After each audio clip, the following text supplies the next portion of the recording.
Bonjour et bienvenue dans la chaîne Mathématiques Science. Aujourd'hui je vais prendre et expliquer une nouvelle vidéo, vidéo donc en mathématiques, dans laquelle ici on va voir comment on peut diviser des nombres relatifs. Alors là on va voir même réviser comment on peut le faire, parce que là pareil c'est des choses qui vous paraissent simples et basiques, mais qu'il faut revoir par moment, parce que justement dans l'année on sera ramené donc à utiliser certaines notions que nous allons voir dans cette vidéo. Par exemple pour des résolutions d'équations, des choses comme ça, ok. Donc du coup il faut bien avoir compris déjà cette partie là, qui est aussi une partie on va dire motrice de l'année, puisque si vous comprenez pas bien ça, du coup vous pourrez pas bien comprendre d'autres choses, ok. Voilà.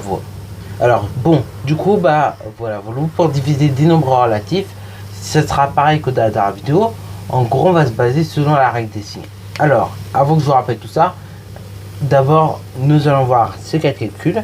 Et donc ces calculs, avant je te laisse mettre ta vidéo en pause pour les faire si tu en as envie. Et puis après on va corriger pas à pas. Sur ce donc c'est parti. Alors là bon, je vais vous montrer plutôt comment ça marche. Ok, voilà. Et donc avant de vous montrer comment ça marche, et d'abord on va parler de la règle des signes. Alors la règle des signes pour la division de deux nombres relatifs, en fait c'est la même chose que pour tout simplement pour la multiplication de nombres relatifs. C'est-à-dire en gros, la manière dont tu vas diviser des nombres relatifs, ce sera la même manière que tu vas faire pour multiplier des nombres relatifs. Alors en gros, en première partie, ce sera comme dans la vidéo sur la multiplication vraiment, c'est-à-dire dans une première partie, on va déterminer le signe. Et dans un second temps, on déterminera le quotient quoi. Donc on divisera tout simplement, ok. Donc là, pour déterminer le signe, c'est pareil. On va utiliser cette fameuse règle des signes qui s'affiche normalement. Donc en gros, la règle des signes c'est la même. C'est-à-dire, en gros, si tu divises deux nombres positifs, tu obtiens un résultat positif. Si tu divises un nombre positif par un nombre négatif, tu obtiens un résultat négatif.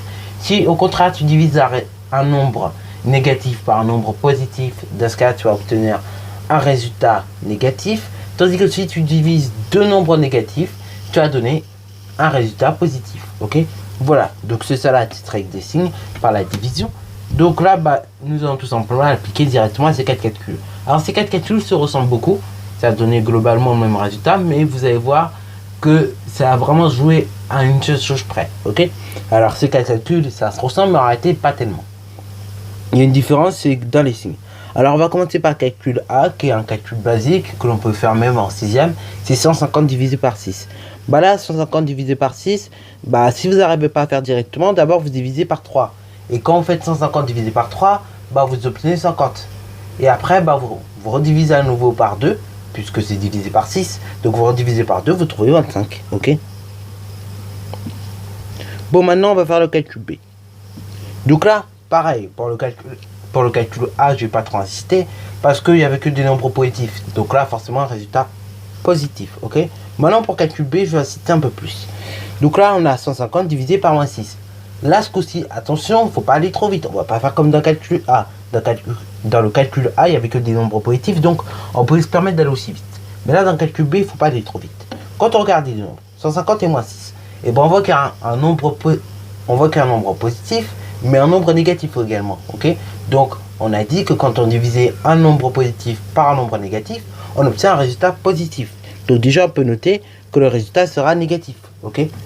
Quand vous divisez un nombre positif par un nombre négatif, vous obtenez un résultat négatif. Maintenant, il suffit juste de diviser. Donc là, c'est comme tout à l'heure. Donc tu fais 150 divisé par 6. Et donc là, pareil, si tu as du mal à diviser par 6 directement, tu divises par 3. Donc là, tu fais 150 divisé par 3. 150 divisé par 3, ça fait 50. Et après, tu redivises par 2, ce qui donne donc 25. Donc là, le résultat, c'est égal à moins 25. Alors le calcul C, qui paraît un peu plus compliqué, mais qui n'est pas du tout, ça veut dire quoi concrètement? Alors donc là, le calcul C, qui n'est pas si difficile que ça, en réalité, il se résume à cette formule. Alors je vais vous afficher deux formules sur le côté gauche du coup, que vous pouvez très bien admirer. Alors là, quand vous avez ce genre de calcul, donc un nombre A sur B avec un petit moins devant, en fait c'est la même chose que si on avait mis le moins en haut ou mis le moins en bas. C'est la même chose, c'est juste qu'on ne s'est pas cassé la tête tout simplement. Alors là, c'est pour le cas en général, s'il y a un moins écrit de cette manière-là, ça évite de l'écrire en haut ou en bas, parce que ça fait propre tout simplement d'écrire comme ça. Ok. Donc là, en fait, un nombre A sur B avec un petit moins devant, en fait, c'est la même chose que A au numérateur avec un moins devant et B au dénominateur, ou bien c'est la même chose également que A au numérateur et B au dénominateur avec le moins, ok? Donc en fait, moins 150 divisé par 6, ce sera la même chose que également ceci, ce qui est égal à ceci d'ailleurs, ok? Et ce qui est égal du coup à ceci, ok? Voilà. Donc en fait, ces trois calculs, en fait, ils sont équivalents. Ça donne le même résultat. Parce qu'en fait, le signe moins, il est juste déplacé. Et là, quand on l'écrit comme ça, ça veut pas dire qu'il y en a deux, ça veut dire qu'il n'y en a qu'un. C'est juste que c'est pour éviter de l'écrire en haut ou en bas, ok? C'est plus proche d'écrire ça comme ça.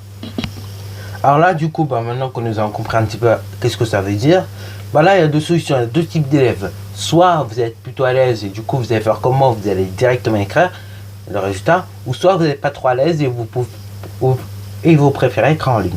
Bon, alors là, vu qu'on sait qu'une fraction, en gros, c'est équivalent à une division. Donc par exemple, un nombre A sur B, c'est équivalent à A divisé par B. Et du coup, on va pas s'attarder à écrire ça donc en fraction. Ok, on va pas s'attarder à écrire ça en ligne directement. Non, on va plutôt donner le résultat direct. Alors là, on sait que maintenant, il n'y a qu'un seul signe moins. Donc du coup, un seul signe moins, résultat négatif. Ok, puisque on divise en gros avec un seul signe moins. Donc du coup, là, maintenant, il suffit de diviser 150 par 6. Et donc là, ça fait 25 encore une fois. Donc là, ça fait moins 25.